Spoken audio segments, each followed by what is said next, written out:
اعوذ باللہ من الشیطان الرجیم بسم اللہ الرحمن الرحیم وقال انما اتخذتم من دون اللہ اوثانا مودۃ بینکم فی الحیاۃ الدنیا ثم یوم القیامۃ یکفر بعضکم ببعض ویلعن بعضکم بعضا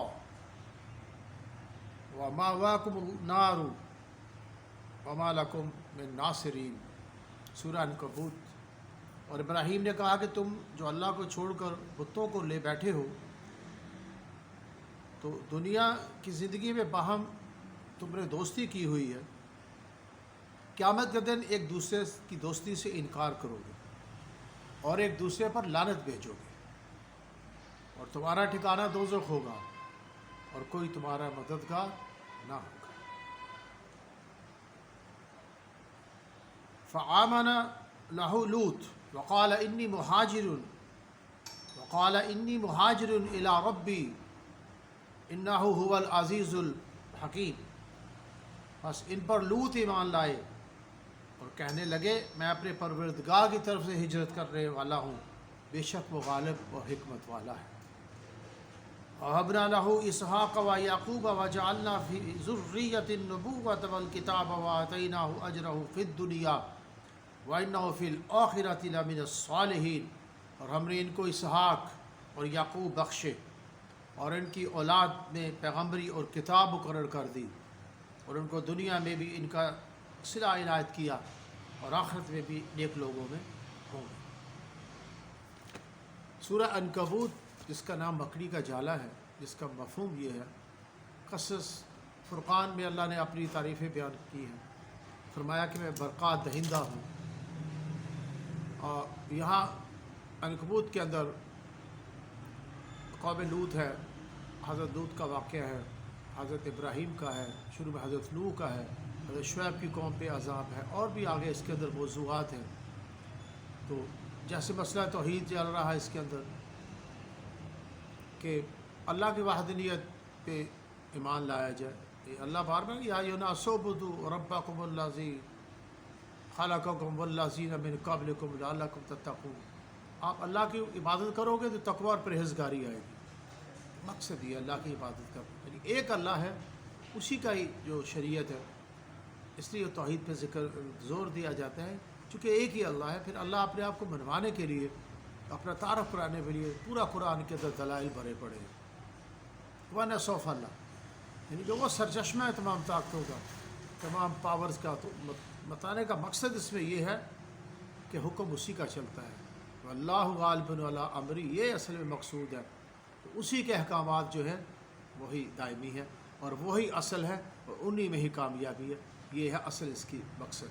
تو ابراہیم علیہ السلام نے یہی فرمایا کہ تم جو ان کو پوچھتے ہو بتوں کو، ان سے تمہیں کوئی فائدہ نہیں ملے گا، ان کی دوستی ایسے ہی ہے جیسے مکڑی کا جالا۔ مکڑی کا جالا جو ہے وہ سخت تپش اور سخت سردی اور سخت ہواؤں سے نہیں بچا سکتا، لہذا یہ جو ہے یہ تمہیں نہیں بچا سکیں گے، یہ معبودان باطلہ کے پیروی سے ہٹ جاؤ۔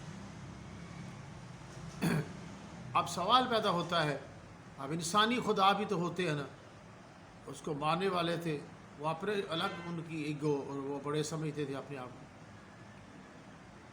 تو یہ بت ہوتا ہے، دیکھیں طاقت کے سامنے، یعنی کسی کو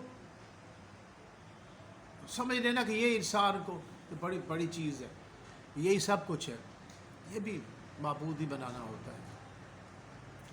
تو انہوں نے کیا کیا آپ کے ساتھ؟ آپ کے والد بھی خلاف ہو گئے، نمرود نے بھی آپ کو مشکلات میں مبتلا کیا، آپ نے ہجرت کیا، آپ کے ساتھ حضرت لوط علیہ السلام بھی تھے۔ تو یہ پھر یہاں سے سیریا کی طرف گئے اور پیلسٹائن کے کسی شہر میں آپ نے وہاں جا کے قیام فرمایا۔ ان کا تفصیل سے ذکر ہے، چونکہ انہوں نے اللہ کے لیے ہجرت کی اور اللہ کے پیغام کو پہنچایا، تو اللہ نے پھر یہاں انعامات کا ذکر کیا کہ ہم نے ان کے بیٹے اسحاق، اور انہیں یعنی کہ یعقوب جیسا پوتا دیا، اسحاق جیسا بیٹا دیا، پھر ان کے خاندان میں نبوت جو ہے وہ مختص کر دی، اور دنیا اور آخرت کے انعامات ان پر مکمل کر دیے۔ ان میں یہاں ان علاقوں میں دیکھے جہاں دنیاوی انعامات کا تعلق ہے، کیا سرسبز و شادابی خوشحالی وہاں آئی۔ اور ایسے ہی حضرت ابراہیم کی دعا کی وجہ سے مکہ کے اندر آج جو باغات ہے، یہ سبزے ہیں، یہ جو اتنے یہ جو ہے یہاں میوے ہیں، پھل ہیں، یہ اللہ نے پیدا کیے، لوگ کھا رہے ہیں، دنیا میں جا رہے ہیں، سپلائی ہو رہے ہیں۔ اس طرح اللہ نے دنیا میں بھی ان کے لیے رزق کشادہ کی، اور آخرت میں بھی ان کو انعام ان کے اوپر مکمل کر دیا۔ یہ صلہ ہے پھر جو اللہ کے لیے کام کرتے ہیں۔ لہٰذا یہاں سے ایک مختصر سی بات، یہ بڑے لمبے واقعات انشاءاللہ بیان کروں گا کہ آج ہم نا دنیا کو خدا بنایا ہوا ہے، اور یار عزت اللہ کے نظر میں ہونی چاہیے۔ فَأَحْكَامُكُمْ عِنْدَ اللَّهِ أَتْقَاكُمْ، اللہ کے نزدیک بہتر وہ یہ متقی پرہیزگار۔ وہ جی فلاں فلاں فلاں فلاں کی نظر میں مجھے جی احساس کمتری کے شکار لوگ ہوتے ہیں۔ یہ یاد رکھیں، انسانوں سے عزتیں مانگتے پھرتے ہیں، انسانوں سے جناب توقعات رکھی ہوئی ہیں، ان سے ڈرتے پھرتے ہیں۔ اس کی بے وجہ مادہ ہی ہے نا، کلاش فقیر غریبوں کو تو دھکے دیتے ہیں، اور جو پیسے والا دیکھا وہاں جا کے جناب جھک جاتے ہیں جا کے۔ یہ بھی شرک سے ملتا جلتا۔ بڑا یاد رکھا، ادب احترام کو اور چیز ہوتی ہے، لحاظ کرنا ہے تو غریبوں کا کیوں نہیں لوگ لحاظ کرتے، انہیں دھتکار دیتے ہیں۔ کوئی بیچاری مانگنے والی خاتون کسی شاپ پہ بیٹھ جائے اسے دھکے دے کے نکال دیتے ہیں۔ یہ کون سا تھوڑا پیسے والا آ جاتا ہے کہ ٹائی پینٹ پہن لی، اگر مادہ پرستی نقشوں کی پابندی ہم پوجا کرتے ہیں۔ کیا اگر کسی بھکاری کو پہنا دو یا سویپر کو جتنی بڑی ٹائی ریڈ پہنے، 3 پیس پہنے، کوئی عزت نہیں کرے گا؟ ہم یہ ویسے ٹائی کو ایک یہ پہن کے بندہ اپنی اوقات سے باہر ہو جاتا ہے، یہ بتایا گیا۔ توحید کی ایک بڑی لمبی بحث ہے، یہ ایک سپرفیشلی میں بتا رہا ہوں کہ اللہ ہی ہے بس، اسی سے ڈرنا ہے، اسی باقی اسباب کی حد تک دنیا کے معاملات چلانے کے لیے ہوتا ہے۔ تو دنیا سے توقعات، ان سے ڈرنا، جی میں جی فلاں بن گیا، اتنے بندے مجھے کر رہے ہیں، اس سے کمتری ہوتی ہے، ایمان کی کمزوری ہوتی ہے۔ تو اللہ نے آپ کو اس کا صلہ دیا۔ آپ کے ساتھ حضرت لوط بھی تھے جب آپ وہاں گئے، حضرت نوح علیہ السلام کا ذکر ہے۔ تو اس راستے میں زندگی دیکھیں نا آپ، مصائب کا نام ہے، انہوں نے توحید کے لیے کام کیا، دین کے لیے کام کیا۔ 950 سال حضرت نوح علیہ السلام نے تبلیغ کی، کیا مصائب برداشت کیے۔ حضرت ابراہیم نے کیا مصائب اور کیا تکلیفیں برداشت کی۔ وہ تو اللہ کے مقرب اور اپوائنٹڈ لوگ تھے، ان کے ساتھ یہ ہوا ہے۔ یوں سمجھے کہ مصیبتیں، trouble, sub this is part of this life. وہ ایک مشن کے لیے برداشت کیا، اللہ نے طریقے بھی برداشت کرنے کے بتا رہا ہے۔ تو یہ تو دنیا کا مزاج ہے، اور اللہ ابتلاء اپنے پیاروں کو آزماتا ہے، یہ آزمائش ہے۔ پھر یہاں قوم لوط کا ذکر ہے، جو کہ فعل بد میں مبتلا تھے، غیر فطری افعال کے اندر منع کیا گیا۔ محفلوں میں سر عام ایسے افعال کرتے تھے، ڈاکے ڈالتے تھے، چوریاں کرتے تھے۔ پھر ان کو اوپر بھی عذاب آیا، حضرت نوح علیہ السلام کی قوم کے اوپر بھی، نوح علیہ السلام کی قوم پر بھی عذاب آیا۔ شرک کے ساتھ جو ایک بیسک وجہ سی، یہ حد سے گزرنے والے تھے، جیسے نوح علیہ السلام کی قوم ہے، لوط علیہ السلام کی، وہ ناانصافی کرنے والے تھے۔ تو یہ لمبے واقعات میں بتاؤں گا، یہاں میں سینٹرل آئیڈیا کو میں بتانا چاہتا ہوں، ٹائم میرے پاس اتنا ہوتا ہے۔ اب حضرت جو ہے جیسے شعیب علیہ السلام کی قوم کے رجف عذاب آیا، آپ پیغمبرانہ انداز تھا، شفیقانہ اور حکمت سے لبریز لہجے سے آپ کہہ رہے ہیں بھائی باز آ جاؤ، تم باز آ جاؤ۔ انہیں اپنی طاقت دولت کے اوپر گھمنڈ اور غرور تھا، وہ سمجھ نہیں سکتے تھے کہ ہم پہ عذاب آئے گا۔ یہ انسانی فطرت ہے، انسان گناہ کرتا چلا جاتا ہے، وہ یہ نہیں پتہ بھی ہونے کے باوجود بھی اسے یقین نہیں ہوتا کہ مجھ پہ عذاب آئے گا۔ یاد رکھو، انہیں یقین ہی نہیں تھا عذاب آئے گا۔ جیسے حضرت موسیٰ علیہ السلام فرعون کے دربار میں گیا، اسٹف ایک اسٹک سر پر آپ کے پاس تھا، حکیمانہ مبلغانہ انداز میں پیار سے گفتگو کر رہے ہیں۔ فرعون کو یہ نہیں پتہ تھا کہ تجھے مارنے کے لیے ایک ڈنڈا ہی کافی ہے۔ وہ آج بھی پڑا ہوا کانسٹینٹینوپل کے اندر، وہ وہاں کسی میوزیم کے اندر، لیکن پھر موسیٰ کے ہاتھ میں آتا تھا، وہ ایٹم اس کا مقابلہ کر سکتے ہیں؟ ریڈ سی کو کیسے سپلٹ انٹو 2 توڑا، پہاڑوں کو توڑ دیتا تھا موسیٰ۔ تو اللہ نے ایک ڈنڈے سے اس کا یہ ایک اسٹف سے عصا موسیٰ سے کام کروا دیا، یعنی حضرت موسیٰ کے ہاتھ میں وہ پکڑا ہوا ہے عصا ہے، اور اس سے پیار سے باتیں کر رہے ہیں۔ یہ پیغمبرانہ عظمت ہے۔ اللہ کے ہاں تو ایک تنکے میں اتنی اللہ چاہے تو اس کے اندر اتنی اللہ طاقت دے دے. تو اللہ نے اس کے لیے کوئی اتنے اسلحے بھیجے ایسے مروا کے وہ اسے رکھ دیا. جو اللہ کے راستے میں ہوتے ہیں وہ پھر ڈرتے نہیں ہیں, ان کا اللہ کے اوپر ایمان ہوتا ہے پورا. یاد رکھیں اللہ کی نصرت انہیں ملتی ہے. تو قوم شعیب کو تباہ کیا. تو جو اجتماعی طور پہ جو میں بتانا چاہتا ہوں سینٹرل آئیڈیا, ان میں شرک کے ساتھ ساتھ کچھ چیزیں جو تھی تباہی کی وجہ بنی. ناانصافی, ظلم, فساد دنیا میں پھیلاتے تھے, حق تلفی کرتے تھے, بد دیانتی کرتے تھے. یاد رکھیں بد دیانتی, ڈس آنیسٹی. ہر کوئی بڑا بولتا ہے, ڈس آنیسٹی کو کنڈیم کرتا ہے, خود کتنا وہ آنیسٹ ہے, دیانتدار ہے. ناانصافی, اسی اللہ کے نبی کی حدیث ہے, اس کا دوسرا سے یہ ہے کہ وہ بھی اس فضائل میں بتایا گیا ہے کہ جو گھاٹی میں جا کے رہتا ہے لیکن لوگ اس کی شر سے محفوظ ہیں.